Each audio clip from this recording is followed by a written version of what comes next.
Brilliant. Cool, We're cool. just going to wait a couple more minutes and then we'll be starting this session. I'm going to take my giraffe ears off because it's a serious matter. This is life as a postgraduate student, how to get involved. We're grad students. We're all very serious. Everything's a very serious matter. Very adult. Strong adult vibes, yes.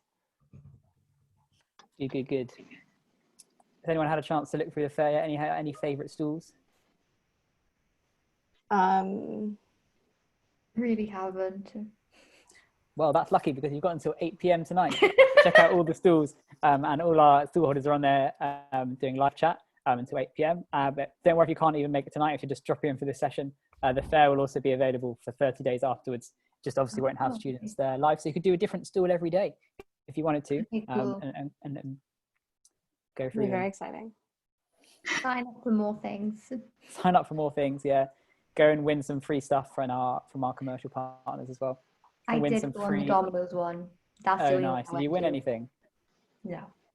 I tried to go into the Domino's one, and since I put my phone number in last year, they won't let me in this year. You have to just Which is rude. get your friend to enter for you.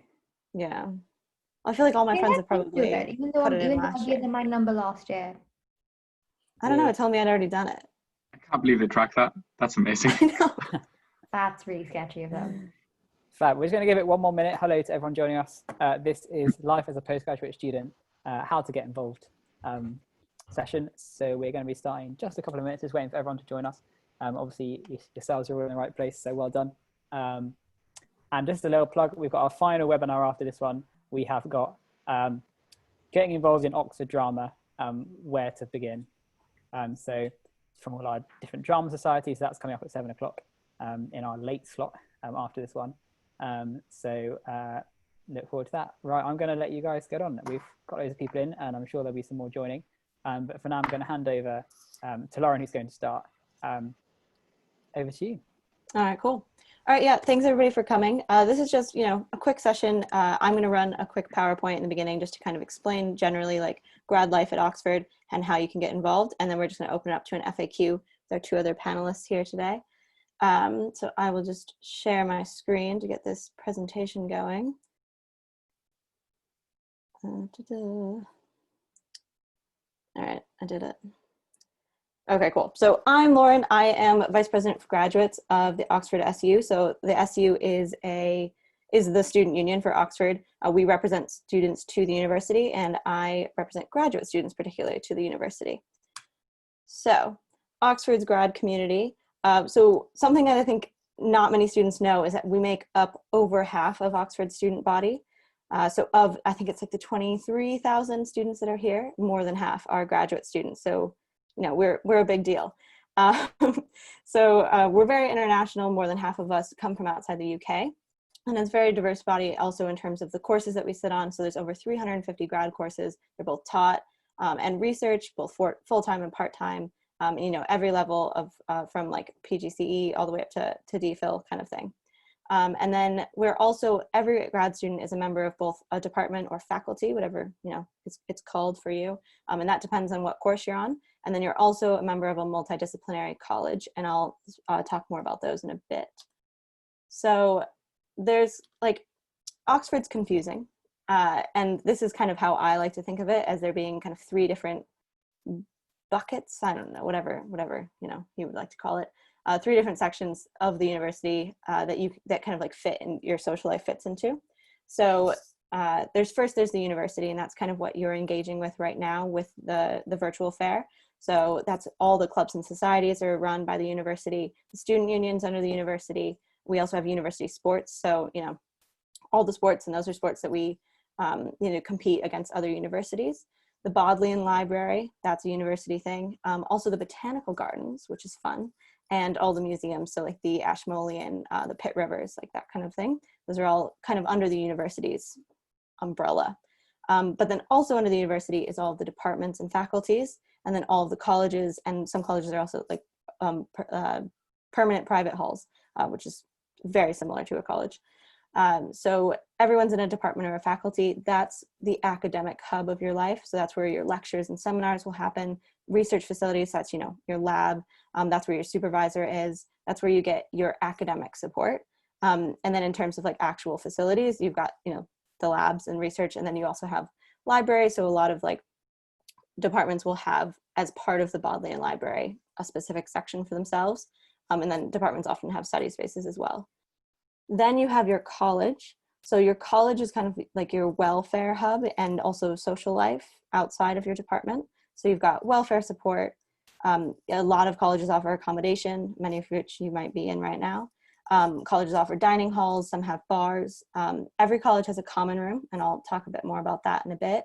Colleges also have their own clubs and societies. I know my college had like a book club and things like that. So in addition to the university clubs and societies, your college can have their own. And then colleges also have their own sports teams where they play against other colleges, and colleges have their own libraries and study spaces as well. So while the university and department faculty stuff is open to all students, whatever college you're in, that's only open to you and your fellow college mates. So how to get involved in all of these different things. So we've got within your department and faculty, you can get involved by attending, the webinars, seminars, panels, like everything that they put on. I know that my college, not my college, sorry, my department, we would have, like a critical theory group every week, things like just like interesting seminars from like, scholars from around the world, that kind of thing that you could go to. You can also like, definitely keep an eye out for like networking events that your college that your department puts on. Because those are, great to get to know the professors and everything in your department. You can also become an academic rep for your course or your division. So we have divisional reps. We have one for MedSci, one for MPLS, Humanities and Social Sciences.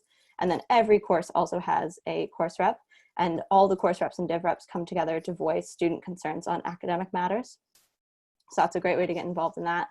And then, also just take part in open forums and, changes, make sure your voice is heard on the changes that are happening in your department. In the college section of things, your common room is a great way to get involved. So grad students are automatically members of their common room. This is often called an MCR. It does differ a little bit, but MCR is like, the generic term that a lot of people use. And so the MCR confusingly refers to both a physical place and a broader community. So it is a room where you can go and just like hang out. But it also, like if you say you're in the MCR, it doesn't mean you're physically in the MCR. It just means you're like within the MCR community. You're a person in the community. And MCRs host and organize lots and lots of events that you can attend. So there's like exchange dinners, parties, bar nights, everything listed there. So lots of different things. And if you want to get, even more involved in the MCR beyond like attending events, is you can run for a position on your Common Rooms committee. And then you can play a role in like planning those events and, you can be like welfare rep, like there's loads of different positions that you could become a part of. All right, so in terms of kind of like university side of things, but also college with sport, if you missed the talk from SportsFed this morning, you can still find all of the information at their website, sport.ox.ac.uk. And then there's also, at that website there, we also have a list of like all the sports teams that you can join. And a lot of them have stalls today, so you can like poke around at the stalls at Freshers Fair and, talk to any of the teams that you're interested in joining. And just want to emphasize that every single sport is open to grad students. Just an important point. In terms of societies, that's, everything that we have like here today at the virtual fair.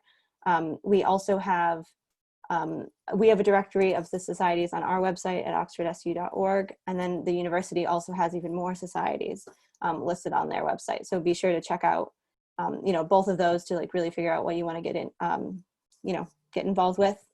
And then also be sure to check out what your college runs, because they do their own clubs and societies as well. In terms of volunteering, on our website, we have like a spot where you can go and find active volunteering opportunities. I know that, so right now we currently have 23 opportunities that are live, but new opportunities are constantly popping up. So definitely head over there whenever you feel the need to volunteer, and you can find out, the opportunities that are available. One other thing that you can get involved in is campaigns. So at the SU, we have 7 SU supported campaigning groups. So they represent different liberation and sectional campaigns. So we have CRAE, which stands for the Campaign for Racial Awareness and Equity. Class Act, they help or like represent students from working class and low income backgrounds. Disabilities Campaign, LGBTQ+. Then we also have sectional campaigns for international students. It Happens Here is an anti-sexual assault group, and then SUSCAM is for suspended students. So you can get involved with these campaigns as well, and kind of get in like the political side of lobbying for things. I thought I would just end on this screen of why get involved. I think that as grad students, it's quite, like imposter syndrome is real. It's quite easy to kind of get caught up in just the academic side of things, and feel like, you're never doing enough. And I think it's really important, to get involved, like find, you're not just here to do your degree, you're also here to really immerse yourself in the Oxford community, like interact with people from all around the world, and really, get involved, meet people, that kind of, all that good stuff. So I would definitely recommend getting involved. And the graduate community at Oxford is quite strong. So I don't want anyone to feel like this is an undergraduate university, and therefore like feel like they can't get involved in the sports and the societies and things, because that's definitely not the case. All right, so I'm gonna end this now and stop sharing my screen. Cool, so we are gonna just open it up to questions now. So in the Q&A at the bottom, it should be on like the bottom right-hand side, you should be able to pop questions in and we will go through and answer them. But first, I think we should probably, just go around and introduce ourselves. So Aurora, would you like to introduce yourself? Hi, I'm Aurora. I'm doing a DPhil in chemistry at Worcester College, and I started last year, so this is my second year of my DPhil. Johan. Right. Hi guys, I'm Joachim. I'm also a second year DPhil in interdisciplinary bioscience. I promise I don't live in a cave either. It's just really dark in my room. But yeah, happy to share anything you guys want to know. Cool. Yeah. We would love to take questions about, just generally like balancing, work-life balance as grad students, or just any questions that you have about MCRs, how they work, all that good stuff. Let's see. How do you recommend balancing academics with getting involved with student life? All right, who wants to go first? I'll go first. I actually think it's actually very helpful to do lots of things apart from your actual work, because it makes you work much harder.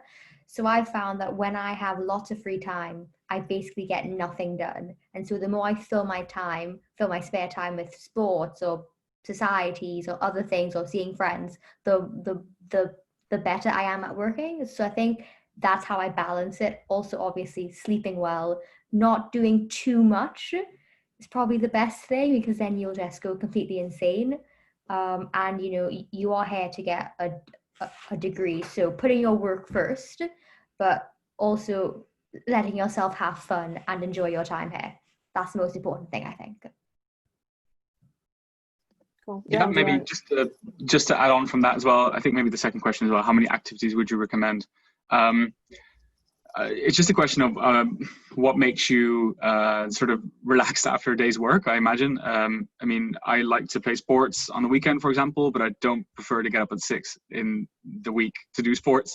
But then again, the week, usually there are talks on in the evening, and you can, like, for example, for an hour or two, join a really interesting talk by like a Nobel Prize winner at some point, which is super fun to do. So it really depends what what sort of recharges you after some work and makes you be more creative, I guess. I would like to echo that point and say you just want to do as much as you can, and do not stress yourself out in trying to do everything, because then you'll find yourself feeling forced to go to things because you've signed up for them. Do not do that, because then you will burn out very, very quickly.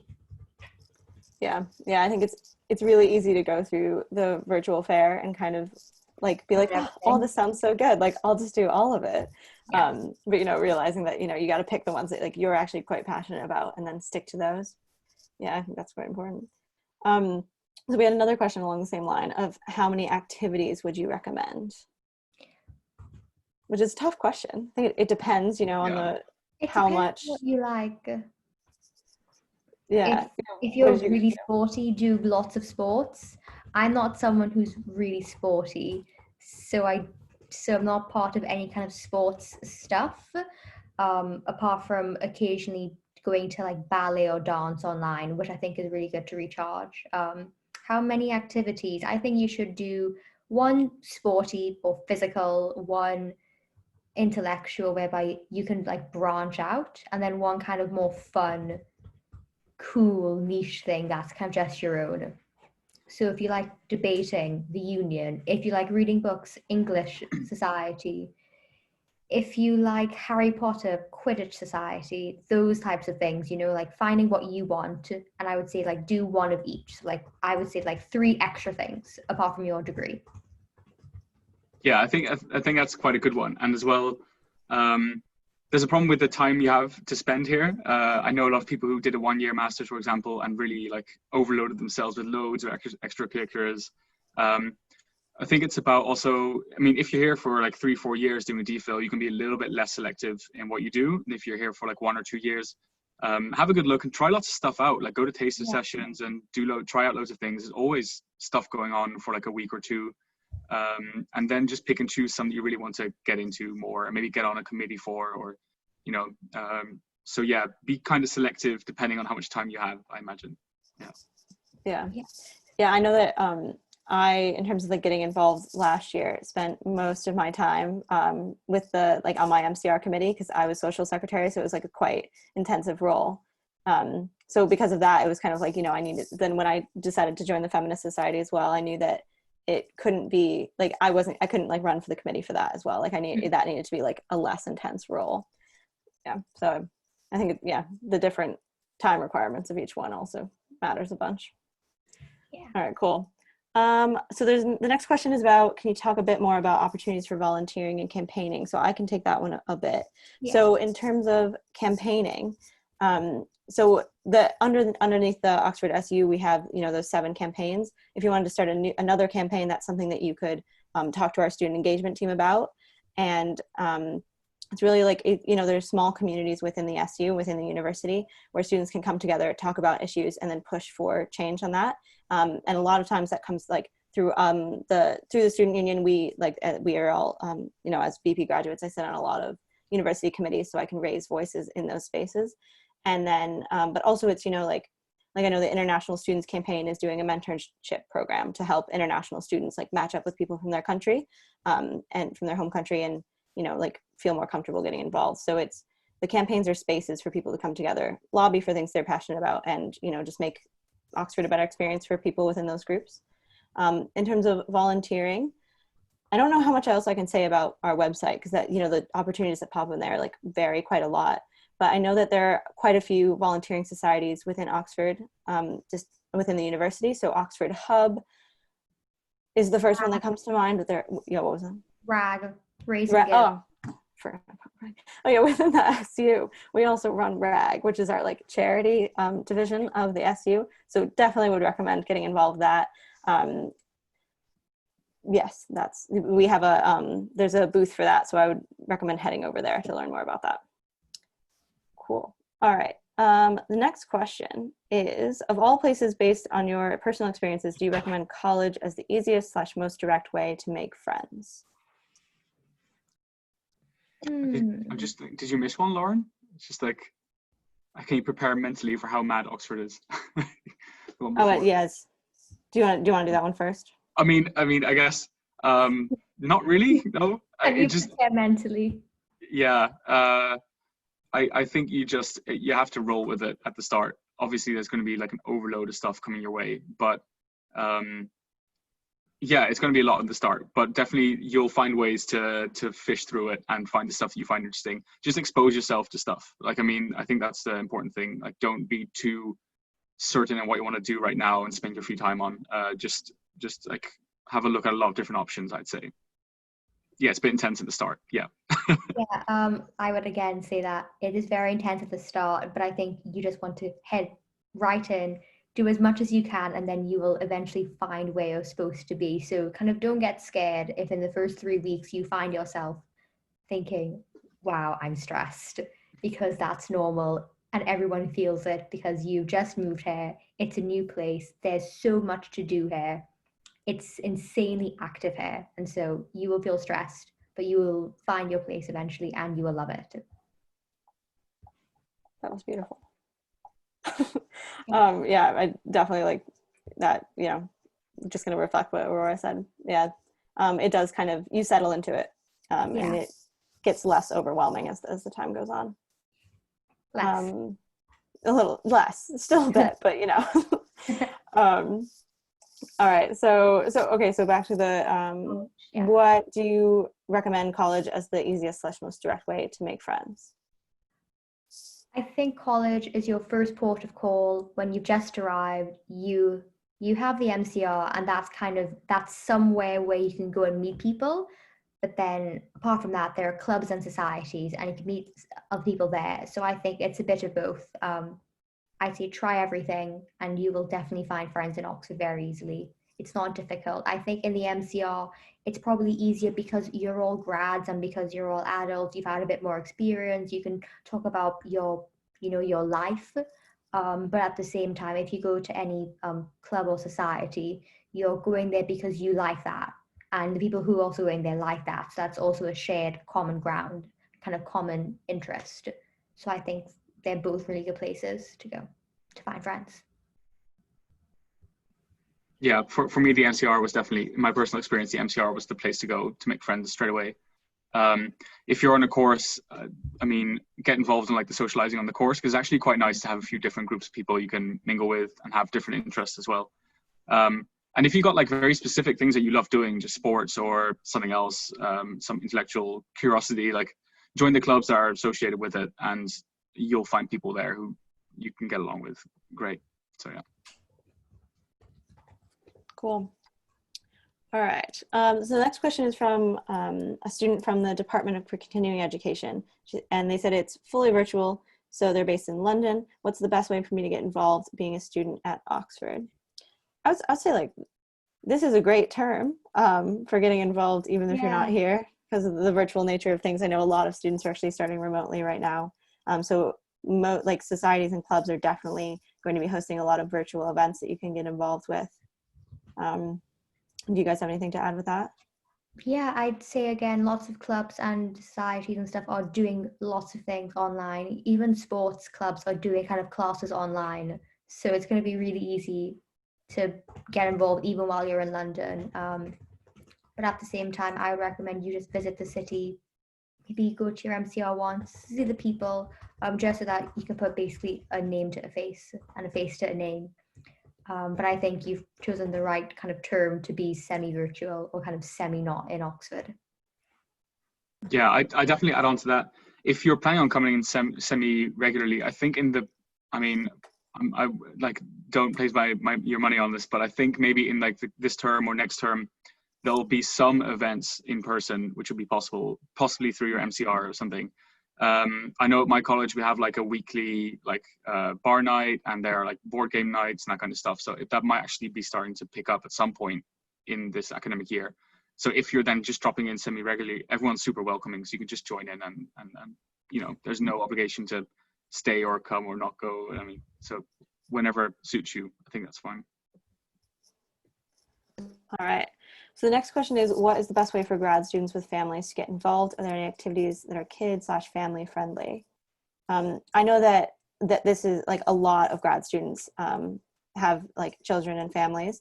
So there's definitely a lot of events that are, you know, kid family friendly. I know like my MCR would always put a garden party on that was like specifically like for parents to bring with their children. We had like a bouncy castle, things of that nature. Do you guys have anything to add to that? Personally, don't have a kid, so I can't really contribute. Sorry. Yeah, I can't really help with this question. But I do know in the departments, at least, you'll almost always find someone who's in a similar situation. And yeah, I mean, it's a great way to actually meet people who are in a similar situation. So definitely reach out to the department you're in, or your research group, or course. Yeah, I know there's Facebook groups as well for students who, you know, like have families. So I would definitely recommend like, you know, finding those Facebook groups and getting involved in it, because that's like a great forum for like finding other people to, you know, chat with, meet up with, that kind of thing. All right. There are often societies that seem to overlap in their goals. How can we figure out which is the best one for us to join? I guess my recommendation would be kind of, to trial them out. You Yeah. could go to both in the beginning and then figure out, which one like you vibe with better. What do you guys think? Lots of them do kind of free entry in the first 2 or 3 weeks, kind of free events in the first few weeks. So there's no kind of loss in your money if you go and try them all out and just see, especially if they are majorly overlapping, because lots of them kind of try to aim towards similar things. They may do it a bit differently, and you may in fact like them all and may join them all. So just try it while it's free. It's also a great way to meet more people, because different things, more things to go to, more socializing, more fun. Yeah, definitely. I would also say try them out, all of them. I know it can be quite intense, but the nice thing about them, how the societies are organized in Oxford, is that they know that it's super intense and there's loads available. So they'll actually cater quite well to having like new openings every term, like new introductory stuff every term. So it's obviously 3 terms. So if you really want to get involved in each one in like proper way, you can even do 3 of them in each term, try one. Or just split it over terms. So I think that's always possible, and they always cater to that quite well. Yeah, I think that's an important point, that, you don't have to pick the societies that you're going to be in and commit to them right now. At the, not even at the start of term, like just at any point, you can just join a society, come along and attend, figure out what's right for you. All right, the next question is definitely for you guys. So as a new DPhil student, how would you recommend I meet other DPhil students? So this depends if you're doing a kind of DPhil on kind of a DPhil course, where it's like a DTP or a CDT, or if you're just doing a DPhil research kind of independently. So I'm doing my own basically independently. I'm not part of a course. I do the research. And so I meet people basically by going to my MCR, going to lots of clubs and societies and all that, because I don't really have a cohort to talk to apart from the other people in my lab group. I know it's different for Joachim, but for me it was more about going to MCR stuff, going to other MCR stuff, because lots of grads go to different MCRs. The MCRs used to host kind of like formal exchanges where you'd go to another formal. That's really fun. But I would say for me, as someone who has no kind of cohort to fall back on, it was up to me to kind of go out there and explore.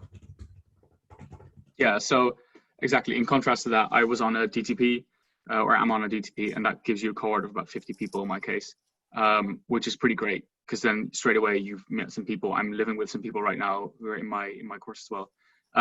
Besides that though, I mean, definitely in the MCR, I've definitely lost some first like 1 year master's friends who left this year, which is kind of painful, but I mean, you kind of keep them close and you chat to them and they'll come to Oxford back. And like, I mean, it's not a reason not to mingle with master's students, definitely not. Like, you make some really great friends. Other than that, I would say actually getting involved in your MCR may be a way to just meet people each year who are actually also starting DPhils or masters, and that way you can sort of like refresh your like friends pool after each year that maybe master students may leave. But yeah, I'd start with your department and your lab or your group or something like that, which will be the people you interact with most, I imagine. Cool. All right, the next question is, are supervisors usually keen on students getting involved in other activities than their thesis? Yes, definitely. I know that my supervisor loved kind of hearing about the other things that I was doing. Supervisors are, quite keen on their students maintaining a good work-life balance. And, you don't want to only have the thesis to talk about with your supervisor at all times. So I think they're definitely keen. What do you guys think? Yeah, my supervisor basically said work from 9 to 5, and then the rest of the time do something else apart from your thesis and your research. She said you need to do something else, and she's more than happy for me to do lots of other things, not even just kind of clubs and stuff, but if you're a grad student, you can also do teaching for your department. You can also do exam invigilation and interview invigilation. Those are all good ways to earn money. So you can do lots of that as well, because that kind of helps you to develop your skills in terms of in your subject, and then communication skills as well. It's also very cool to sit in on exams and interviews. Yeah, so I think my supervisor was very happy about, I mean, he didn't really involve himself that much in what I'm doing outside of my work, but he was very easygoing with the fact that I want my time off. So have an open discussion about it. If you feel like you want to do other things, like, they're almost always very open to it. And I could just say, like, hey, I'm not going to be here Friday and Monday because I'm going away for long weekends. Like, okay, fine, as long as your work's done. Yeah, have a talk about that if you feel that's necessary, but definitely no restrictions there. I'd say no. Yeah, I think that just like the work-life balance thing. Supervisors are people too, Yeah. and they definitely do a lot of things other than just their job. So they understand. Yeah, they really want their students to be happy, and they know that a good work-life balance is the key to that. So I don't think they want you to work all the time, all day long, and not sleep and just do work. Yeah. All right. Next question is, can you usually do sports tasters later on in the year? I'm not, Johan, do you know this one? I mean, definitely for college sports, it's super open. You can join whenever. Just like shoot off a Facebook message and you can join whenever. For college sports, it might be a little bit more, I think it's termly. I think maybe you have to let them know that you're interested in joining, and then you can join training at some point. Definitely for the sports that are in high demand. For example, rowing might be a little bit more selective in that thing. Also in colleges, actually, rowing is quite selective, but at least it's one of the sports now that's actually open for people to do in person. So it might be worth trying. But yeah, I think it's fairly open usually. Just shoot an email and they'll be very responsive. Yeah, I would echo that. Lots of the sports teams, they let you do a taster whenever. I think once you give them some warning, and they also have to maybe coordinate. I did a taster for Taekwondo in 7th week, so very, very late on. They were more than happy to let me do it. I just think just email them because they always want someone new and keen to come in. So yeah. Yeah, I naively signed up for our list for rowing, and then they kept messaging me like throughout the time, like, are you sure you still don't want to do it? And I was like, no, I don't. Yeah. Yeah, I also signed up for rowing, and then I saw the weather and I thought it's okay. All right, cool. What is the best extracurricular that each of you do? Mine's gonna be the student union. Yeah.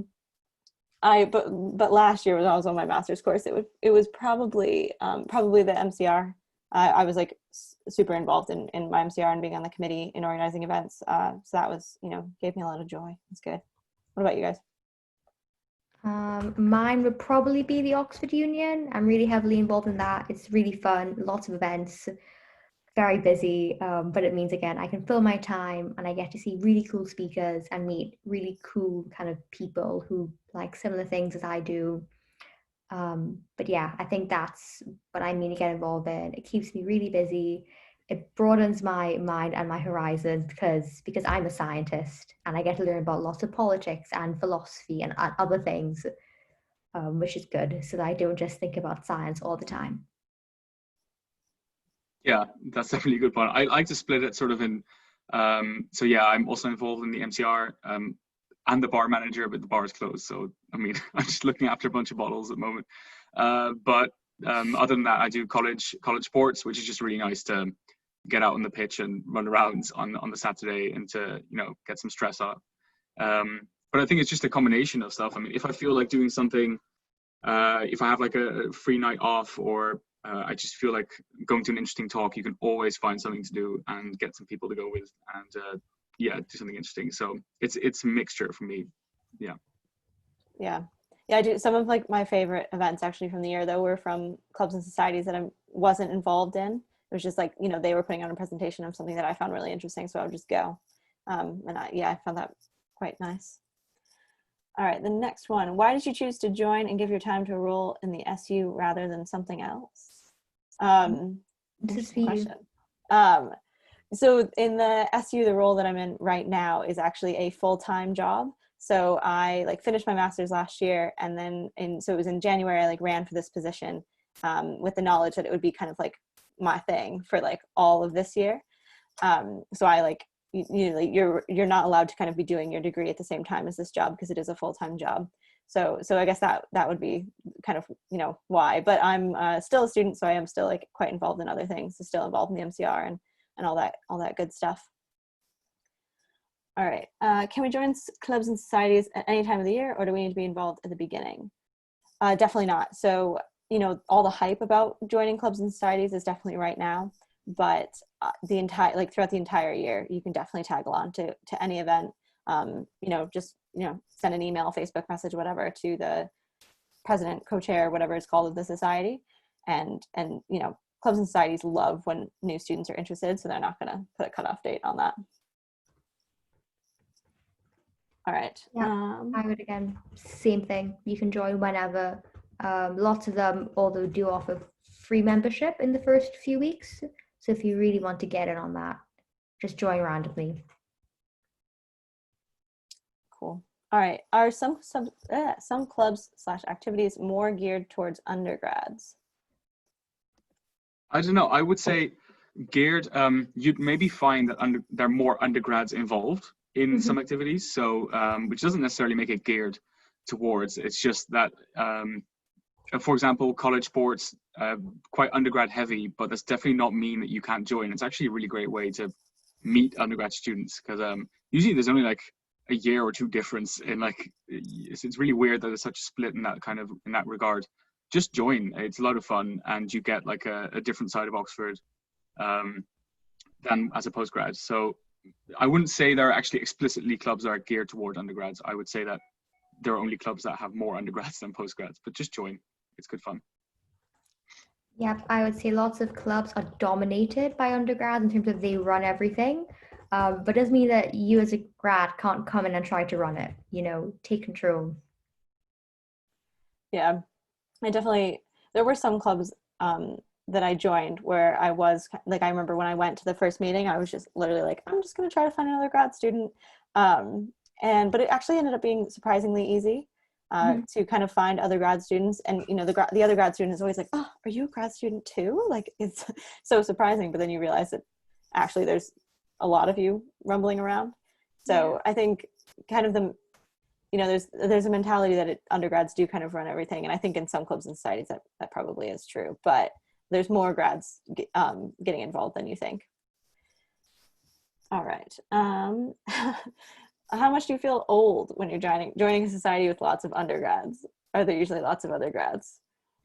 Yeah, I've felt kind of old before, but once you kind of get into it, you realize that there's not much difference.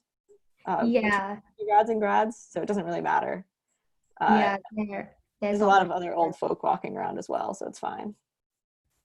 In the end, everyone kind of likes the same thing because they're going to this club to look at the same thing. So in the end, you're all similar. You may be a bit older than them, but I don't really feel old. Maybe just a bit more experienced in life, but I think that's more fine. Mature. More mature, but again, I think I don't think you will feel old unless they're literally children. Yeah, I didn't really experience that much, but maybe only once during like a bop at the college, just looking around like, wow, that was me quite a while ago. But no, it's good fun. I mean, it's just you just have to get involved in it and don't let it sort of don't make it an issue for yourself, because they really don't care, and so you shouldn't either. I mean, cool. Oh yeah, just for clarification as well, a bop is like Oxford's weird term for a party. I think it's supposed to stand for big open party. So like MCRs will put bops on. Yeah. So it's just, not sure about, the bop forecast for this year, but normally it's just a big party. And that kind of, segues well into the next question of, are there social events like balls organized throughout the year for all students, irrespective of their college? So I would have to say that balls tend to be college centric, but all students can go to them. But there are balls, for example, the RAG ball, so like the charity ball that the SU runs, that's open to all students. And then societies and clubs also run balls. I don't know, Aurora, if you want to speak to. So the union runs balls every term. I don't know if it's happening this term, but the union runs balls every term, and they're open to anyone, even if they're not a member of the union. Other things like the Caledonian Society, which is like the Scottish Dancing Society, hosts Calsoc. It's really fun, and you get to learn traditional Scottish dancing, and that's open to anyone from any college. As Lauren said, they're also kind of college balls, but they normally have a ticket for college members and then non-college members.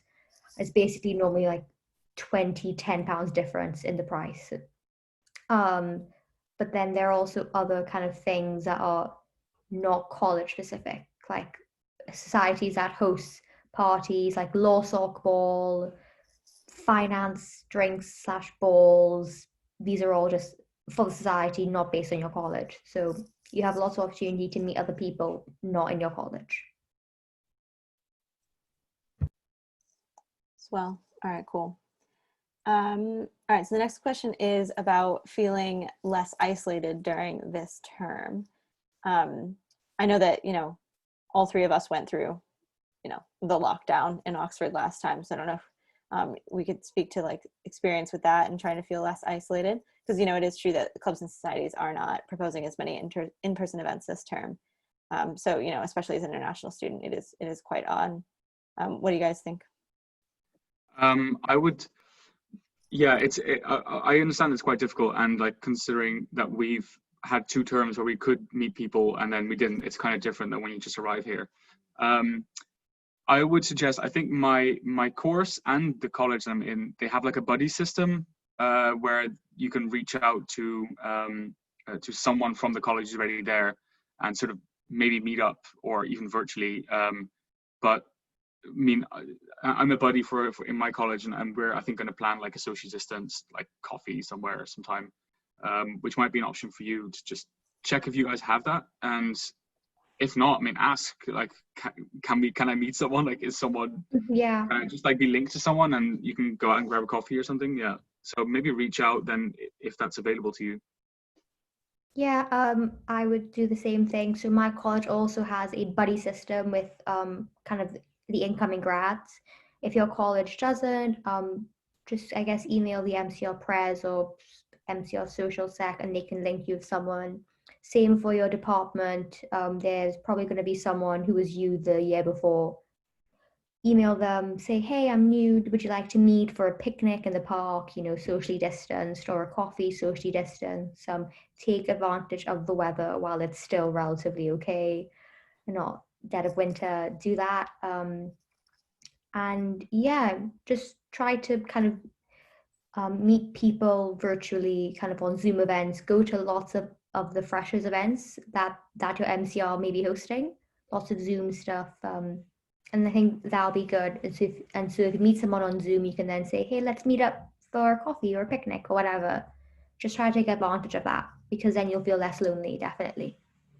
Yeah, I think a lot of colleges are viewing, and societies, I think, are viewing all the virtual events they're putting on as, just like a springboard for students to meet each other and then agree to, go out and socially distance, hang out in person.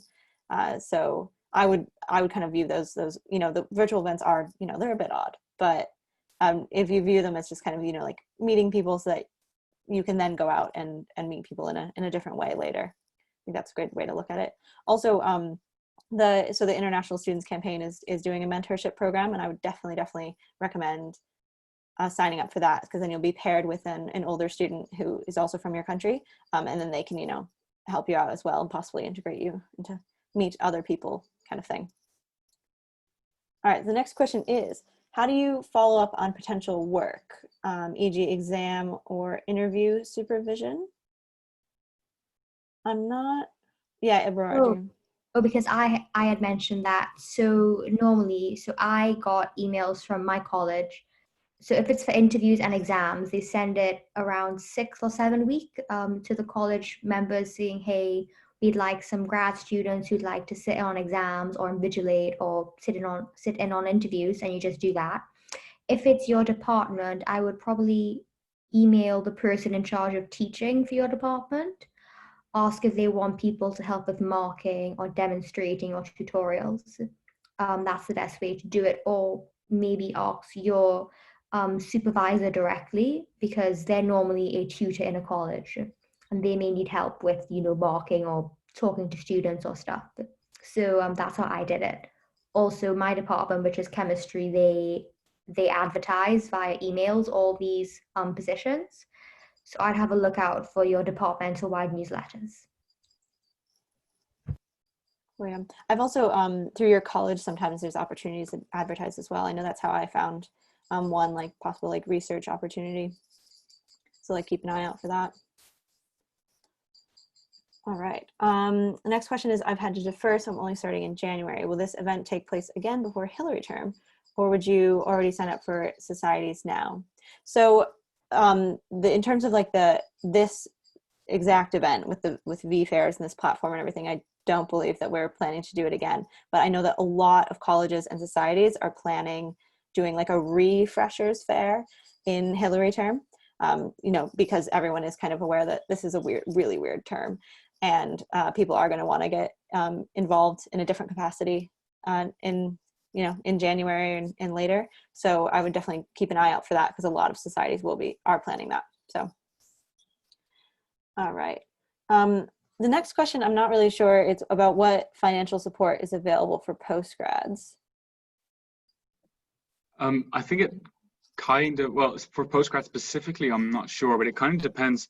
I know colleges have like hardship funds. If you're in need of like money right now, because of some situation, you can always reach out to your college and they'll be likely to help.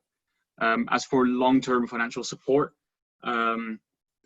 if you mean scholarships and things like that, I think probably your best route would be to go through the department and see what's available to you.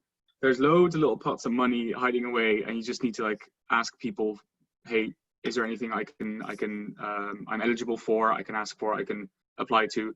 So it really depends also what branch of like science or humanities or arts you're in, what's available to you. But if you need direct support now, your college is your first port of call.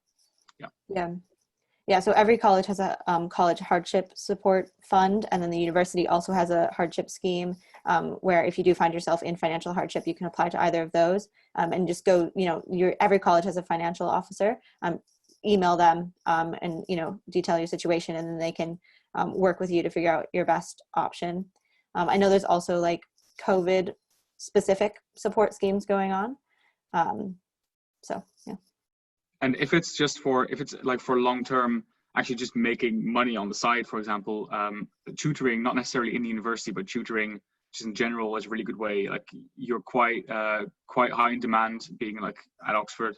So it's quite easy to get like a tutoring job, especially easy now with like virtual, like online tutoring, which might take some time out of your week, but it does pay quite well relative to the time you put in. So maybe check that out if that's something you want to do.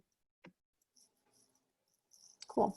All right, the next question is, what's the difference in student life like between term time and out of term time? And how's the difference in your study/work, social life in both? And they said this is coming from a DPhil student, so.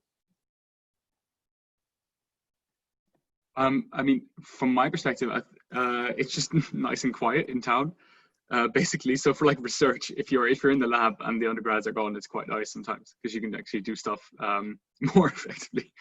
But not much difference actually. As a graduate, you're just it depends when you take your holidays, but there's not really a huge difference in.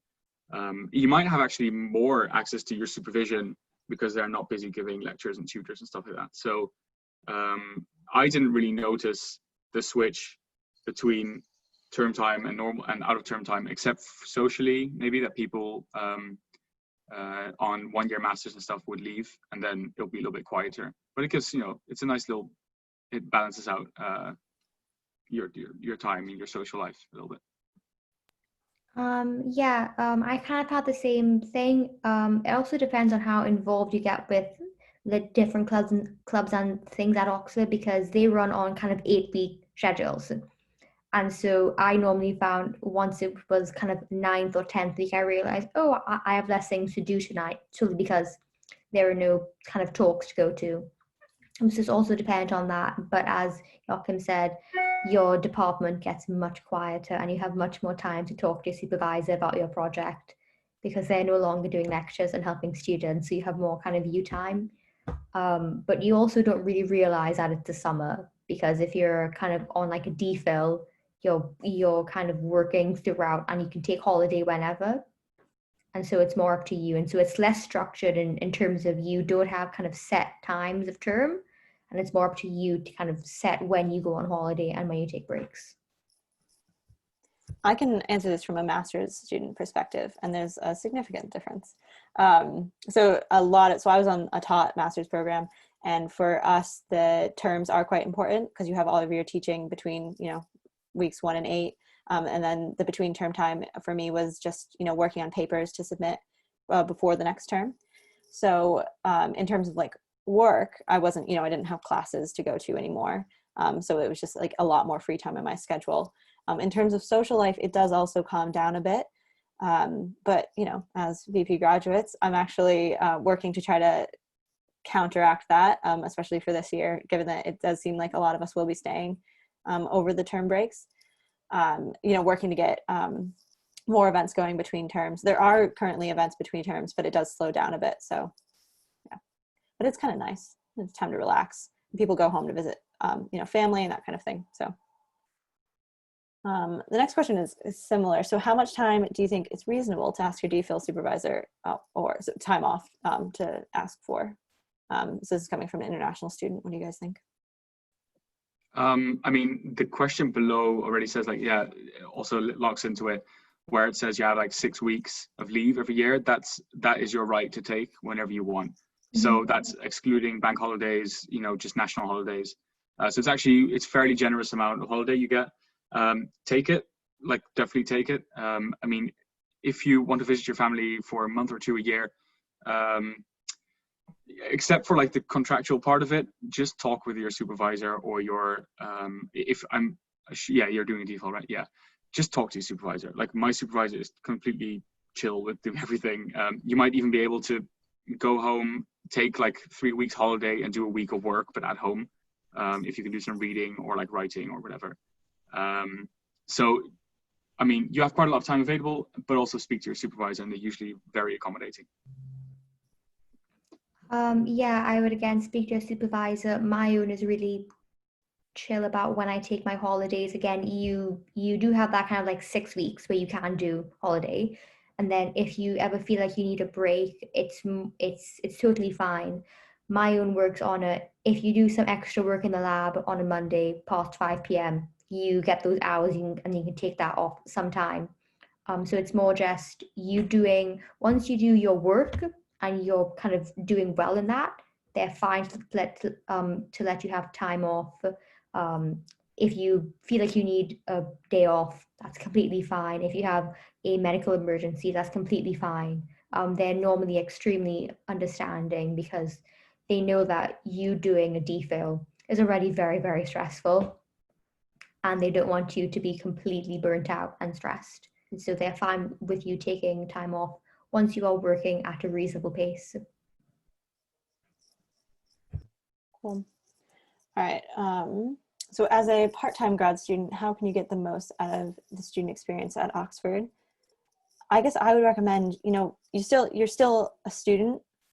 So definitely get involved in everything that you want to.